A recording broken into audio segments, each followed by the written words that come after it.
किसी भी अपराध को होने के लिए एसेंशियल्स में, आवश्यक तत्वों में किसके बारे में बात करेंगे हम? पर्सन के बारे में बात करेंगे। दूसरा जो है वो आपका एक्टस रियस है, एक्टस रियस है। तीसरा जो है वो मेंस रिया है, मेंस रिया है। और चौथा जो है आपका इंजरी है। ठीक है, पर्सन है, एक्टस रियस है, मेंस रिया है और इंजरी है। ये चार एलिमेंट जरूरी है किसी भी अपराध को होने के लिए। चारों तत्व की जरूरत होती है। यदि आपसे एलिमेंट के तौर पर पूछे कि what are the essentials, what are the essential element, तो कौन से हैं आपके? ये चार तत्व हैं। ये पर्सन है, ये एक्टस रियस है, ये मेंस रिया है और ये इंजरी है। यहां पे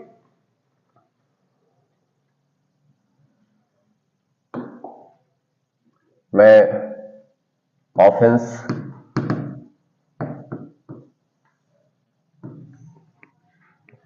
में, ये क्या है आपका? Person, this one, and actus reus, this one, mens rea, and next one is injury. सारे के सेक्शन आपको बताने हैं। पर्सन कहां पे है? ये आईपीसी, आईपीसी में ये जो है ये सेक्शन 11 में है। और बीएनएस में कहां है? ये 226 में है। एक्टस रियस एक्ट कहां है? तो आईपीसी में ये जो था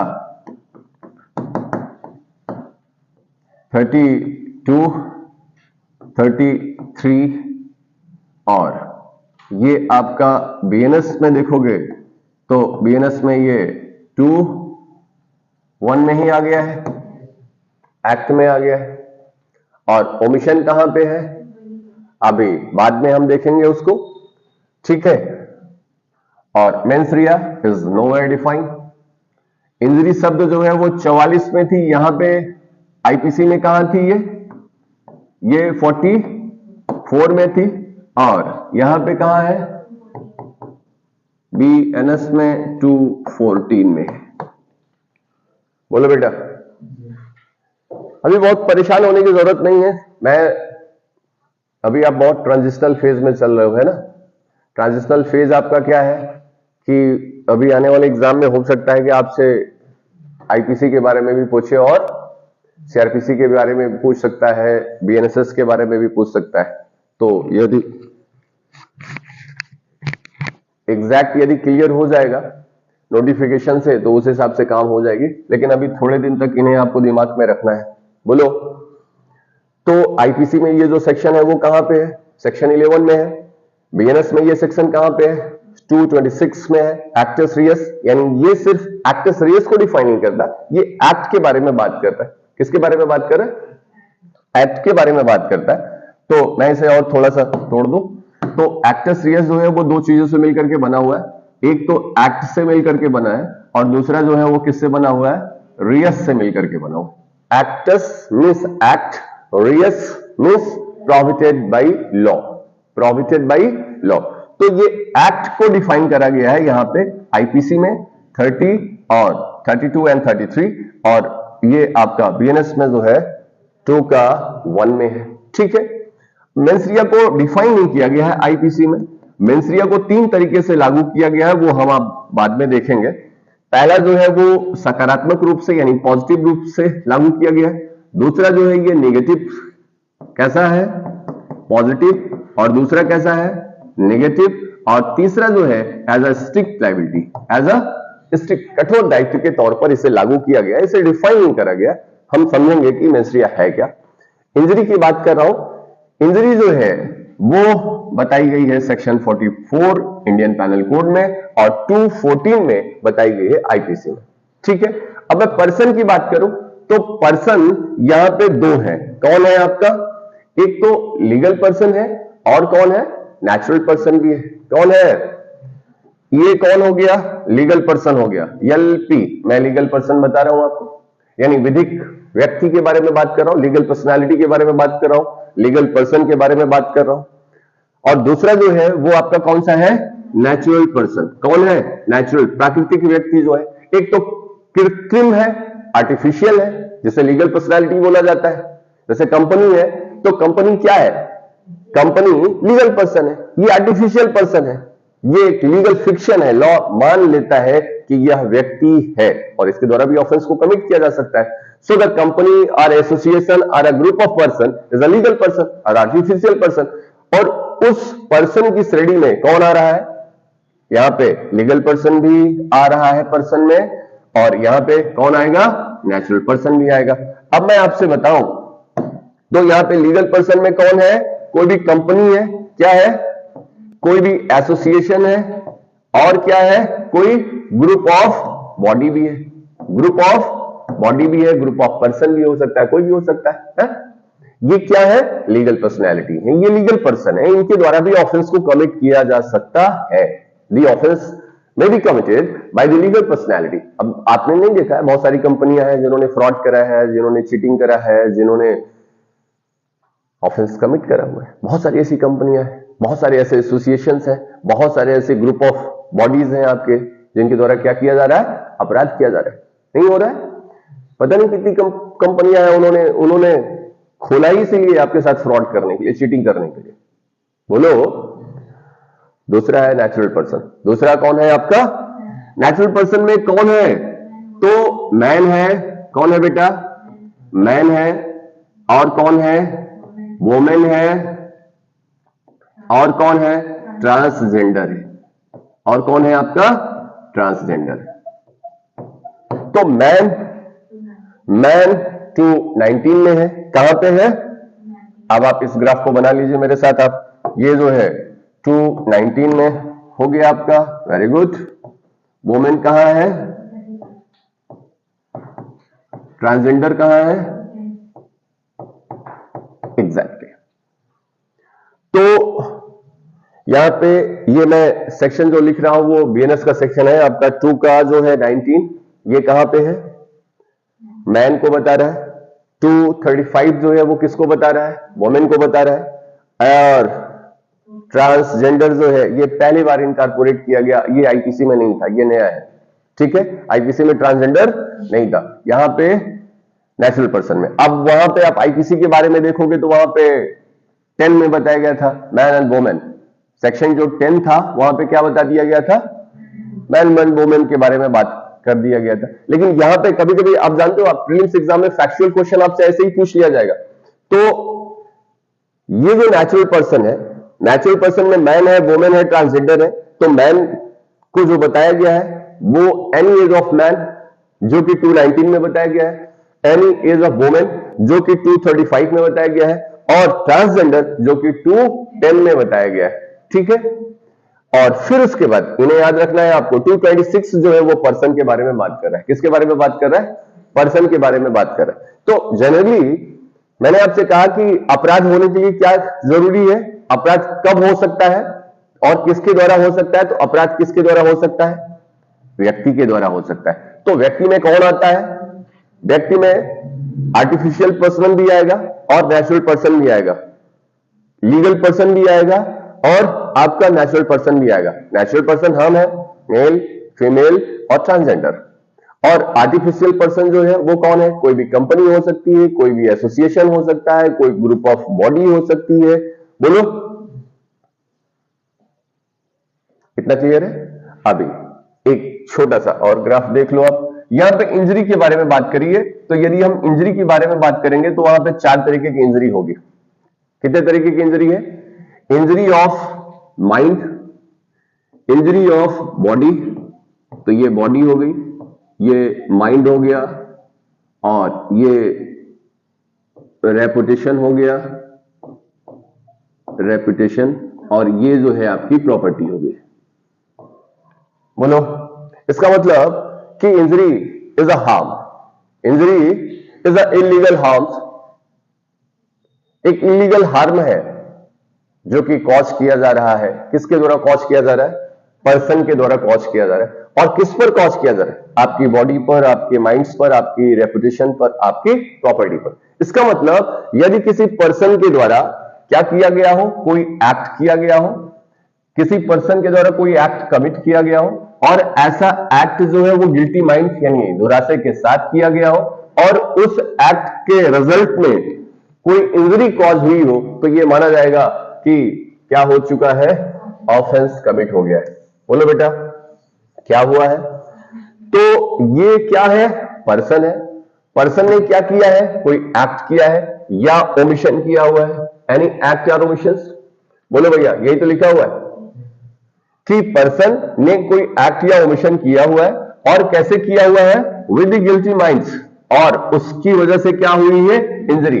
और इंजरी किसको हो सकती है? बॉडी की हो सकती है, माइंड की हो सकती है, रेपुटेशन की हो सकती है और प्रॉपर्टी की हो सकती है। तो ये माना जाएगा कि उसने क्या करा है? ऑफेंस कमिट किया है। तो basically 4 elements are required to constitute an offense. The first one is the person, the second one is a actus reus, and the third one is a mens rea, and the fourth one is a injury. Actually ये जो words आया हुआ है actus reus plus mens rea, ये एक Latin magazine से निकल करके आया हुआ है। वो क्या है? एक्टस क्या है? ये जो आपका बताया गया है ये है एक्टस, खूब याद है बच्चों को, एक्टस रियस। बोलो भैया एक्टस नॉन फैसिट रियम निसी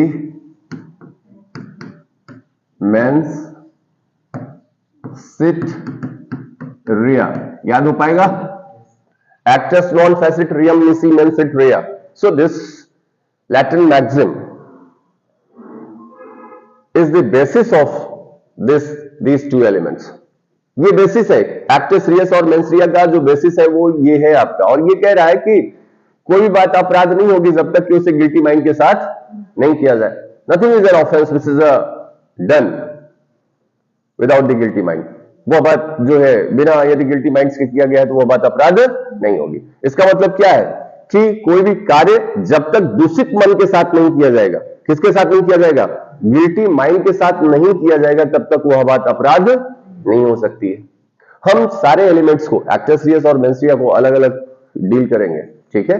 अभी एक कॉमन और एक इंट्रो का पार्ट आपको मैं बता रहा हूं, इसे समझिए। ये कॉन्सेप्ट है आपका पूरी क्रिमिनल लॉ का।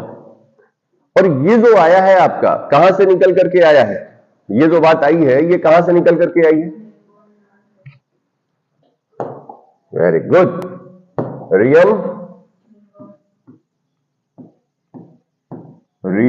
लिंगुअम।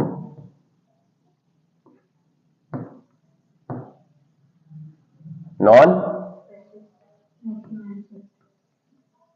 रियम लिंगुअम non फैसिट।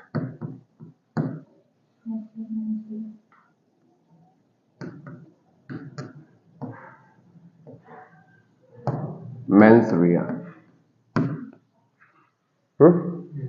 So this Latin maxim or that Latin maxim, which one? Actus non facit reum nisi mens sit rea, also taken from the preaching of the Saint Augustine. और वो Saint Augustine की जो preaching थी वो कौन सी थी? रियम लिंगुअम non फैसिट निसी mains रिया।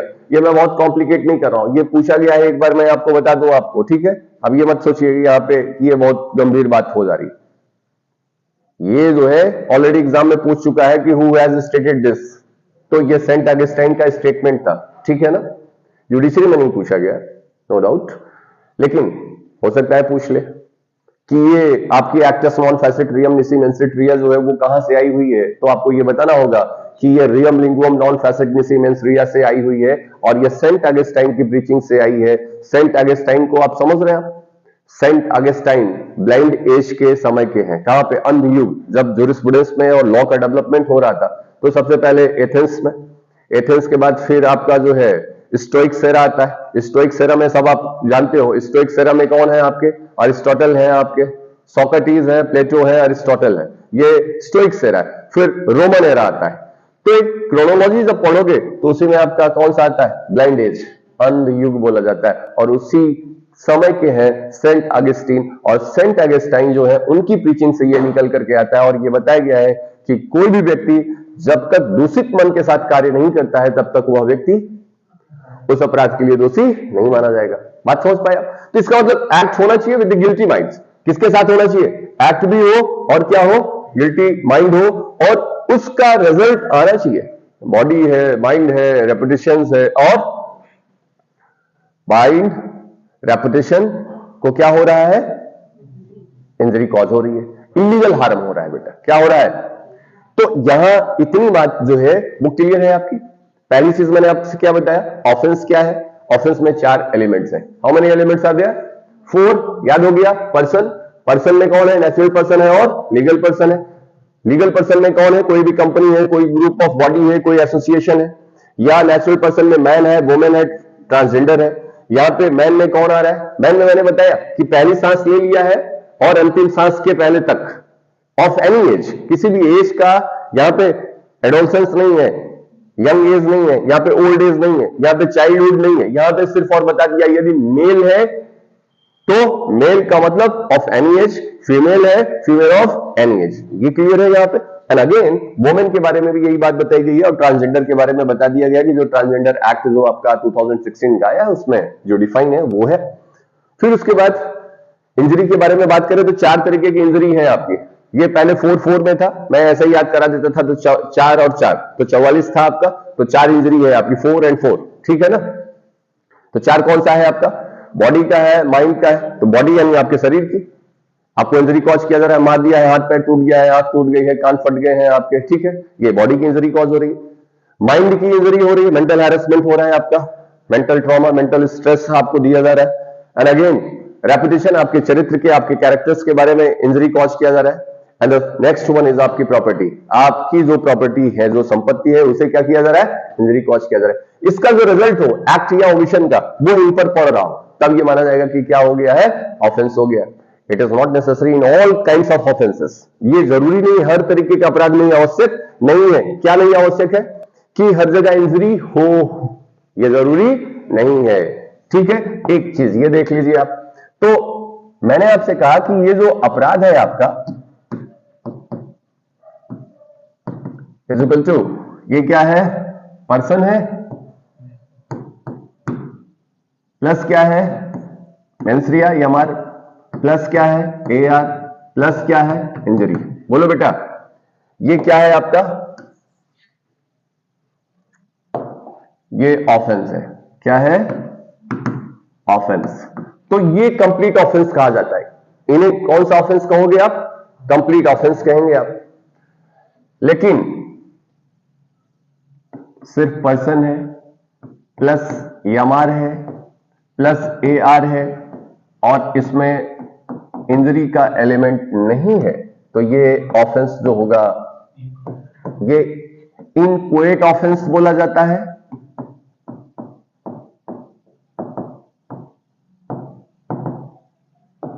इसे preliminary offence भी बोला जाता है, और ये इनकम्प्लीट ऑफेंस भी बोला जाता है। इनकम्प्लीट ऑफेंस, बोलो। तो प्रारंभिक अपराध भी हो जाते हैं, इनकोएट ऑफेंस भी बोले जाते हैं। किसमें? जहां पे इंजरी एब्सेंट है, तीनों एलिमेंट है, एक्ट भी है, मेंस्ट्रिया भी है, और पर्सन भी है, but the injury is absent. Injury क्या है? एब्सेंट है। तो ये जो ऑफेंस है आपके, प्रारंभिक अपराध है, या इनकोएट ऑफेंस है, या प्रिलिमिनरी ऑफेंस है, इनको 3 बताया गया है। पहला जो है आपका, फर्स्ट जो है इनकम्प्लीट ऑफेंस, कौन है? अटेम्प्ट है। कौन है? अटेम्प्ट है। Which one? अटेम्प्ट। दूसरा जो है वो आपका कौन सा है? Abetment. And third one is criminal conspiracy. आपराधिक षड्यंत्र के बारे में बात हो रही है। तो पहला प्रयत्न है या प्रयास है, दूसरा जो है वो दुष्प्रेरण है या अबेटमेंट है, थर्ड जो है वो क्रिमिनल कॉन्स्पिरेसी। यहां इंजरी का एलिमेंट एब्सेंट है, there is no injury at all.